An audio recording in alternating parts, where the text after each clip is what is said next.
To the Cuckoo is a very beautiful poem by William Wordsworth. William Wordsworth, a great romantic poet, has composed his poem.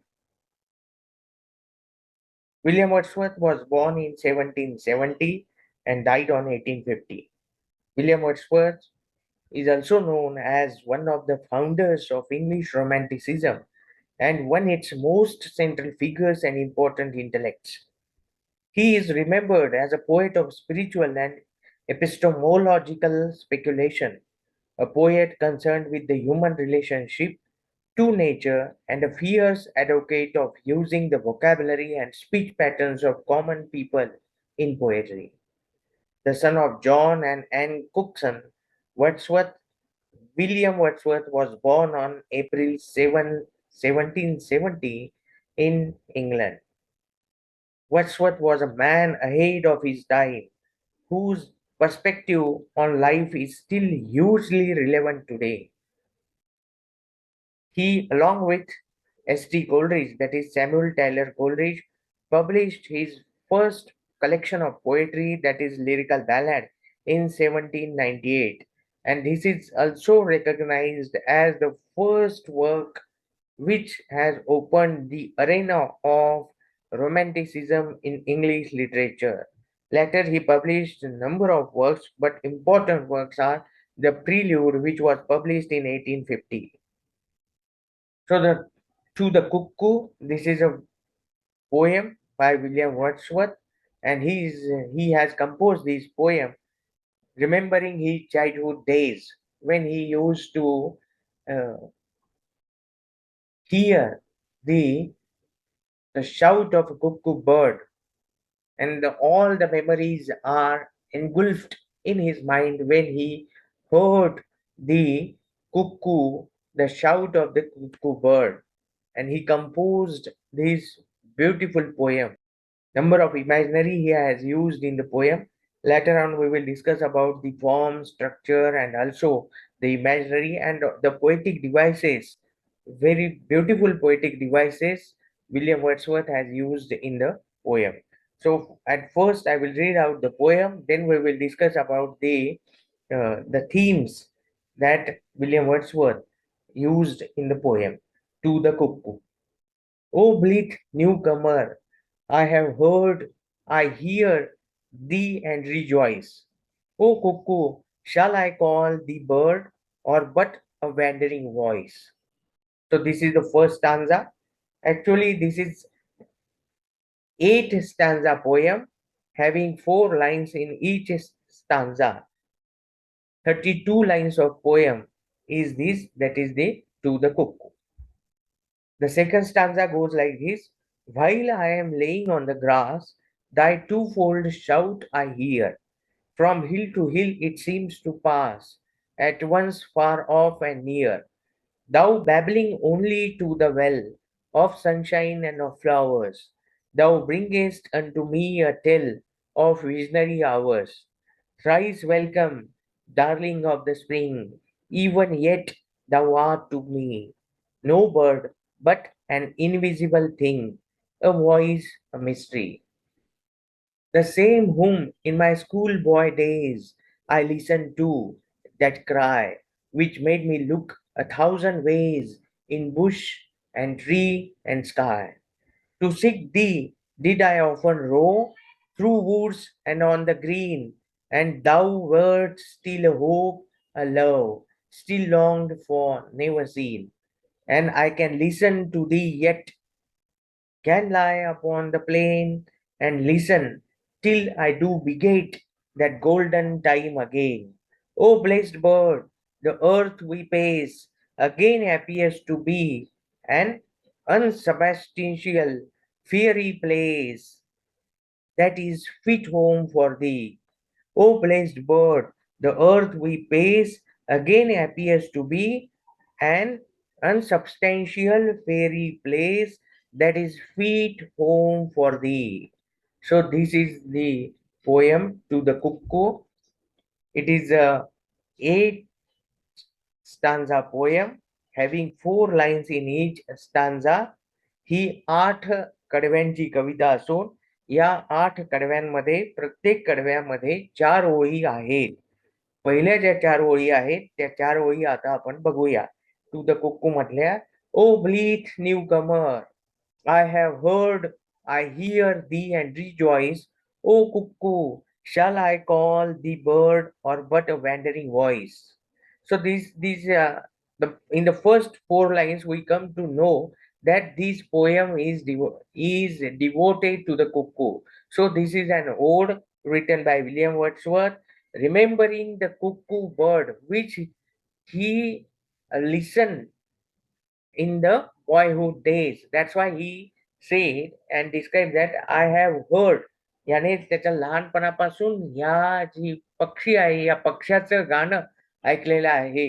म्हणून तेव्हाची ती लहानपणाच्या सगळ्या आठवणी त्याच्या मनामध्ये ताज्या झाल्यात आणि तो सुरुवातीच्या पहिल्या ओळीमध्येच म्हणतोय, याचं वर्णन करतोय, ओ ब्लीथ न्यू कमर. न्यू कमर म्हणजे आता नवीन सीझन जो आहे तो सीझन सुरू होतो आहे. म्हणजे स्प्रिंगचा जो सीझन आहे तो सीझन आता सुरू होतो आहे आणि स्प्रिंगचा सीझन म्हणजे सगळीकडे नवीन पालवी आता झाडांना येणार आहे.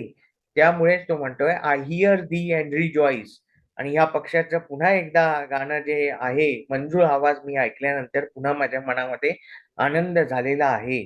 पण या पक्ष्याला मी मात्र कधी पाहिलेलं नाही. Or but a wandering voice, त्याचा आवाज मात्र मला सगळीकडनं इको या स्वरूपामध्ये प्रतिध्वनी मला या पक्ष्याचा आवाजाचा ऐकू येतोय. म्हणून तो म्हणतोय की or but a wandering voice असं तो म्हणतोय. While I am lying on the grass thy to fold shout I hear. ज्यावेळेस मी गवतावर झोपलेलो आहे, पडलेलो आहे, त्यावेळेस मला या पक्ष्याचा आवाज ऐकू येतोय. पण तो कसा आहे? Two fold shout. Two fold म्हणजे 2 बाजूने आवाज येतोय. म्हणजे प्रतिध्वनी मला त्याचा ऐकू येतो आहे. साद मला त्याची ऐकू येते आहे. जसं आपण डोंगरांच्या मध्ये गेल्यानंतर आवाज देतो, शीळ आपल्याला ऐकू येते. तशाच पद्धतीने प्रतिध्वनी त्याला ऐकू येतोय. From hill to hill it seems to pass at once far off and near. बघा, here from hill to hill, hill to hill this is an alliteration. एकेका शब्दाची सुरुवातीच्या शब्दांची पुनरावृत्ती होणे आणि त्यामुळे त्या कवितेमध्ये एक रिदम तयार होणे, एक लय तयार होणे. अशा पद्धतीचे जो पोएटिक डिव्हाइसेस आहेत ते सुद्धा विल्यम वर्ड्सवर्थने या कवितेमध्ये खूप मोठ्या प्रमाणावर वापरलेले आहेत. म्हणून from hill to hill it seems to pass, seems आणि पास, पुन्हा एस आणि पास मधला येस यामुळे पुन्हा रिदम तयार होतो. At once far off and near, thou babbling only to the well of sunshine and of flowers, thou bringest unto me a tale of visionary hours. Thrice welcome, darling of the spring, even yet thou art to me no bird but an invisible thing, a voice, a mystery. आजपर्यंत William वर्ड्सवर्थने कधी सुद्धा ही कुक्कू हा जो पक्षी आहे तो पक्षी काही बघितलेला नाही. त्यामुळे तो म्हणतोय no bird but an invisible thing. मी हा पक्षी काही बघितलेला नाही, त्याचा शोध मी बालपणापासून घेतोय, परंतु तो मला काही दृष्टीस पडलेला नाही. म्हणून तो म्हणतोय अ व्हॉइस, अ मिस्ट्री.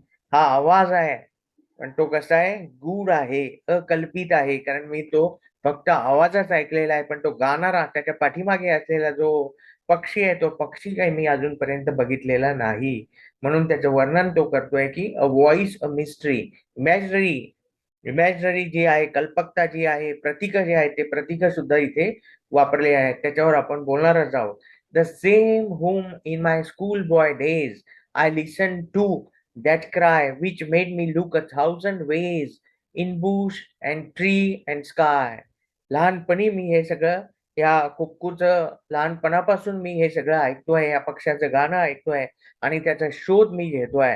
मी त्याचा शोध कुठे घेतला? झाडांमध्ये घेतला, झुडपांमध्ये घेतला आणि उंच आकाशामध्ये सुद्धा मी बघायचो ज्यावेळेस मी या पक्ष्याचा आवाज ऐकलेला होता त्यावेळेस. म्हणजे तेव्हापासूनची ओढ जी आहे ती ओढ अजूनही विल्यम वर्ड्सवर्थला लागलेली आहे, की हा कुक्कू पक्षी मला एकदा बघायचा आहे. To seek thee did I often rove through woods and on the green, and thou wert still a hope, a love still longed for, never seen. बघा, त्याला बघण्यासाठी, या पक्षाला पाहण्यासाठी मी फिरलो. रो करणे म्हणजे फिरणे. कुठे फिरलो? जंगलांमध्ये फिरलो. त्याच्यानंतर अन्य ठिकाणी सुद्धा, निसर्गामध्ये सुद्धा मी खूप ठिकाणी फिरलो. परंतु त्याचमुळे मला या पक्षाचं दर्शन अजूनपर्यंत झालेलं नाही. आणि त्याच्याचमुळे मला त्याची ओढ जी आहे, त्याच्या प्रतीचं प्रेम जे आहे, ते अधिक वाढत आहे.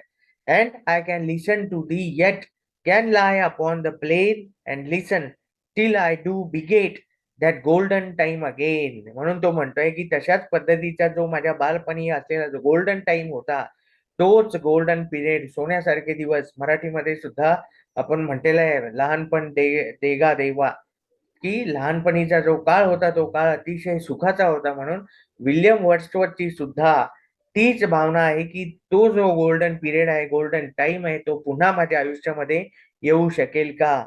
ओ blessed bird, the earth we pace again appears to be an unsubstantial fairy place that is fit home for thee. तुझ्यासाठी आणि माझ्यासाठी सुद्धा ही जी अर्थ आहे, ही अर्थ म्हणजे आपलं घर आहे. अशा पद्धतीने विल्यम वर्ड्सवर्थने ही कविता जी आहे, ती कविता या टू द कुक्कू या पक्षाला समर्पित केलेली आहे. म्हणून या कवितेला ओड असं म्हटलेलं आहे. This is a 8 stanza poem having 4 lines in a particular stanza, 32 lines. Through these 32 lines, William Wordsworth establishes a connection between man and the nature, between, and the cuckoo is the representation of nature. The examples, the words he has used in the poem that are also reflects the nature. For example, the golden time, again this is a metaphor that he has used in the poem golden time.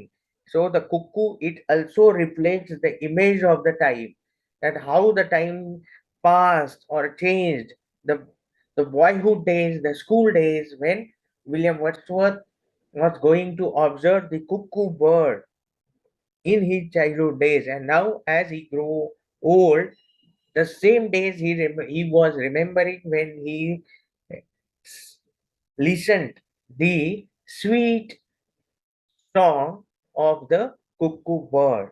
The images of his childhood days that came in front of his vision, and now he went into the childhood memories.